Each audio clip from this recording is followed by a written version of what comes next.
ఈరోజు తెలంగాణ వచ్చినప్పుడు రిఫార్మ్ వాళ్ళు ఏమన్నారు సార్, ధనిక రాష్ట్రమని వాళ్ళ మాజీ సీఎం గారు చెప్పడం జరిగింది.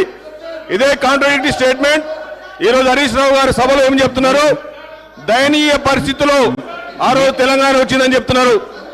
మరి ఈ రోజు ఆ రోజు 64 కోట్ల అవకాశం ఇస్తా, రెవెన్యూ మీరు ఈ విధంగా చేస్తే అవకాశం రెవెన్యూ.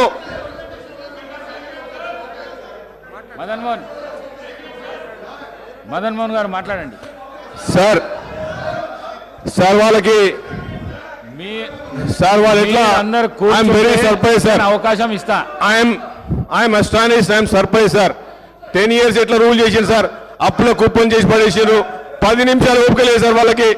10 నిమిషాలు they can't even wait for ఒక గౌరవ సభ్యునిగా ఫస్ట్ టైం ఎన్నికై ఈ ప్రజాస్వామ్యం. ఒక్క నిమిషం మదన్ మోహన్ గారు, ఒక్క నిమిషం సార్. ఇప్పుడు మీరు దయతలిసి నాకు మైక్ ఇచ్చారు అధ్యక్ష, అటు నుంచి దబాయించగానే కట్ చేస్తే ఎట్లా అధ్యక్ష?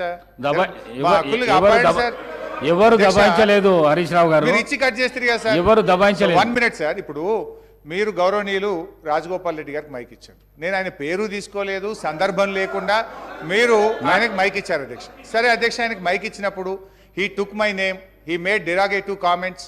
మరి దాన్ని క్లారిఫై చేసుకోవాలి కదా అధ్యక్ష. మీరు మా దిక్కు కూడా చూడకుండా మైక్ అయిపోతే అన్యాయం అవుతుంది అధ్యక్ష.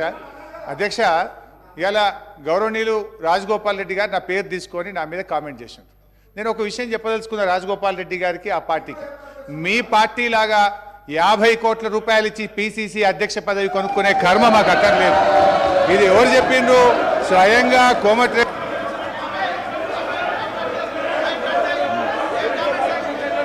శ్రీధర్ బాబు గారు. నేను sir, he has to take